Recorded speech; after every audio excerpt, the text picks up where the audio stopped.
अब यहाँ हम अपना नया सब्जेक्ट शुरू कर रहे हैं, ओसीएफ, ओपन चैनल फ्लो। ये ओपन चैनल फ्लो आया कहाँ से है? एक्चुअली जो तुम्हारा फ्लूइड मैकेनिक्स तुम लोग पढ़ चुके हो ना, उस फ्लूइड मैकेनिक्स में ही यहाँ पे एक पार्ट होता है ओपन चैनल फ्लो का, एक पूरा का पूरा चैप्टर होता है इसमें। तो अब क्या हुआ कि फ्लूइड मैकेनिक्स में ओसीएफ की इंपॉर्टेंस, इस चैप्टर की इंपॉर्टेंस बहुत ज्यादा थी, इससे बहुत क्वेश्चंस आ रहे थे, बहुत वेटेज रख रहा था, तो इसीलिए इस पूरे चैप्टर को ये अलग निकाल दिया और इसको अलग से एज अ सब्जेक्ट पढ़ रहे हो। अब इस सब्जेक्ट की एक इंपॉर्टेंस और है, मैं बताता हूँ क्या। तुम जब इरिगेशन शुरू करोगे तो इरिगेशन में बहुत सारी चीजें आएंगी। बेनिंग्स जो तुम्हारा फॉर्मूला है, या बाकी तुम्हारे लेसिस के फॉर्मूले हो गए, और भी चीजें हो गए, रेनॉल्ड्स नंबर। यहाँ पे क्या है कि ओसीएफ एक तरीके से तुम्हारा जो बेस होता है वो बिल्ड कर देता है।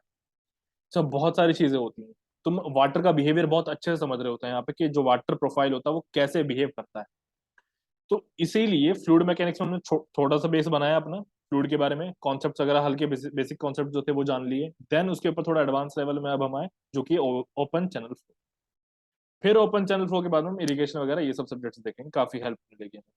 अब अगर मैं वेटेज की बात करूं तो फ्लूइड मैकेनिक्स में ये जो ओसीएफ है, ये 20 to 30% कैरी कर लेता है। मैं कह सकता हूँ कि 30% तो तुम्हारा ओसीएफ ही होता है फ्लूइड मैकेनिक्स। ओसीएफ ही तुम्हारा 30% होता है आराम से। 30-35% तक ओसीएफ हो जाता है। बहुत से एग्जाम्स में तो कभी कभी क्या हुआ कि ओसीएफ ज्यादा पूछ लिया गया है। फ्लूइड मैकेनिक्स में जो शुरू के 4-5 चैप्टर्स हैं तुम्हारे, वहां से पूछा गया, बाकी सारा ओसीएफ आ गया। तो समटाइम्स क्या हुआ कि ओसीएफ का वेटेज 40% तक चला गया। ठीक है। अब यहाँ ओसीएफ में एक दिक्कत है। दिक्कत ये है कि अगर तुमने, ओसीएफ जो है ना, कंप्लीट मैथमेटिक्स है, ये मैं पहली बात तुम्हें बता रहा हूँ, कंप्लीट मैथमेटिक्स होता है ओसीएफ। ओसीएफ में 80 to 90% तुम्हारा मैथमेटिक्स ही है। बाकी का 10% के आसपास तुम्हारा जो है बाकी थ्योरेटिकल है।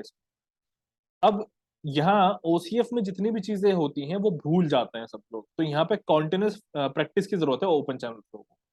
तो तुम्हें क्या करना है, जब हम पढ़ रहे होंगे, जितने फॉर्मूले तुम्हारे सामने आते रहेंगे, उन सब फॉर्मूले को, और जो तुम्हारा थ्योरेटिकल कॉन्सेप्ट भी आ रहा है, उन सब की रेगुलर प्रैक्टिस करनी है, ताकि वो सब चीजें जितना भी हम यहाँ पे पढ़ रहे हैं अच्छे से हमें समझ में आ जाए। वरना क्या होगा कि अगर तुमने यहाँ पे, मैंने पढ़ा दिया, प्रैक्टिस करी नहीं, तो कुछ समझ नहीं आएगा। प्रैक्टिस करना बहुत जरूरी है। और अगर समझ में आ भी गया क्लास में तो समझ में आ ही जाएगा। प्रैक्टिस नहीं करे तो तुम क्या होगे, कुछ टाइम के बाद में भूल जाओगे फिर से। तो प्रैक्टिस मस्ट है यहाँ पे ओसीएफ के लिए, मैं तुम्हें बता दूं। अब यहाँ पे तुम्हें क्या करना है कि यहाँ पे फॉर्मूले बहुत सारे हैं, तो तुम क्या करोगे इसके लिए, एक वो बना लोगे क्विक नोट्स, ठीक है। उनमें सारे फॉर्मूले तुम लिख लोगे और इनको, फॉर्मूलों को एकदम क्रैम कर लेना अच्छे से, डेली इनको रटना तुम बैठ करके।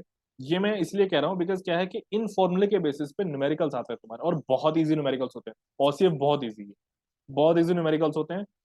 फॉर्मूला अप्लाई किया, सीधा सॉल्यूशन निकलता है। लेकिन दिक्कत यही है कि फॉर्मूले में अटक जाते हैं, भूल जाते हैं फॉर्मूला, है ना। तो स्कोरिंग सब्जेक्ट है तुम्हारा ओसीएफ। तो इसीलिए मैं कह रहा हूँ कि इसके क्विक नोट्स बनाना, फॉर्मूलों को तुम डेली क्रैम करना, और ये फिर हो जाएगा, प्रैक्टिस करनी है, दैट्स इट, तुम्हारा ओसीएफ हो जाएगा, अच्छा खासा स्कोर होता है यहाँ से। अब देखो इसमें जो तुम्हारा इंडेक्स है यहाँ पे, चैप्टर्स कौन कौन से हम पढ़ने वाले, सबसे पहले तुम्हारा इंट्रोडक्शन रहेगा। आज हम पहला चैप्टर अपना कंप्लीट कर देंगे इंट्रोडक्शन का। लेकिन देन सेकंड चैप्टर हमारा आ जाता है यूनिफॉर्म फ्लो। यूनिफॉर्म फ्लो के बाद में हमारे पास में आता है एनर्जी डेप्थ रिलेशनशिप। देन आ जाता है ग्रेजुअल वेराइड फ्लो, इसको हम जीवीएफ भी बोलते हैं। फिर आ जाता है रैपिड वेराइड फ्लो, इसको हम आरवीएफ भी बोलते हैं। और फिर आता है सर्जेस। तो यहाँ पे काफी इंपॉर्टेंस है, ये सारे के सारे जितने भी चैप्टर्स हैं, मैं सबकी अगर बात करूँ तो पांचों के पांचों चैप्टर, सिक्स को छोड़ दो, सर्जिस को, 5 चैप्टर तो काफी ज्यादा इंपॉर्टेंट है। ठीक है। और खासकर थर्ड वाला जिसमें एनर्जी डेप्थ रिलेशनशिप की बात हो रही है, ये काफी इंपॉर्टेंट है। जीवीएफ भी इंपॉर्टेंट है। चलो, अब यहाँ इसके बाद इंट्रोडक्शन वाला हम पहला चैप्टर अपना देख रहे हैं। इस इंट्रोडक्शन में क्या है कि हम ओसीएफ के बारे में थोड़ी थोड़ी चीजें समझेंगे, कि ओसीएफ क्या होता है, कितनी तरह का होता है ना। मतलब इसके जो प्रोफाइल्स इसमें होते हैं, मतलब ये जो वाटर है तुम्हारा वो कैसे फ्लो कर रहा होता है, क्या बिहेव करता है। ये ओसीएफ का क्या मतलब है, मतलब तुमने वाटर को फ्लो होते हुए तो देखा ही है। तुमने कहाँ देखा है? तुमने पाइप्स में देखा है या फिर कैनाल्स में देखा है, तो उनमें से कौन सा तुम्हारा जो है ओसीएफ वाला कॉन्सेप्ट है? तो ओसीएफ जैसे तुम नाम देख पा रहे हो, ओपन चैनल फ्लो, तो यहाँ पे क्या होता है कि वाटर का जो टॉप सरफेस होता है वो तुम्हारा जो एयर है उससे टच हो रहा होता है। तो जब भी ऐसी सिचुएशन होगी कि तुम्हारा जो फ्री सरफेस है वाटर का, यानी कि टॉप सरफेस है, वो किससे मतलब जो एटमॉस्फेयर से मिल रहा होगा, तो वहां तुम्हारा जो फ्लो हो रहा है पानी का, उसको हम ओपन चैनल फ्लो बोलते हैं। OCF refers to the flow of liquid in channel open to the atmosphere, ठीक है, और इन पार्शियली फिल्ड कॉन्ड्यूट, या फिर जो तुम्हारा कॉन्ड्यूट है वो भी पार्शियली फिल्ड होना चाहिए। जैसे सपोज करो कि पूरा का पूरा पाइप है, इस पाइप में वाटर अभी इतना है जितना मैंने अभी यहाँ पे मार्क किया है, ठीक, तो ये क्या है, पार्शियली फिल्ड। तो अगर पार्शियली फिल्ड होगा तो भी ये ओपन चैनल फ्लो बनेगा, ठीक। अब आगे देखो, the drive force in open channel flow in OCF is gravity. ये यहाँ पे ड्राइव फोर्स का क्या मतलब है?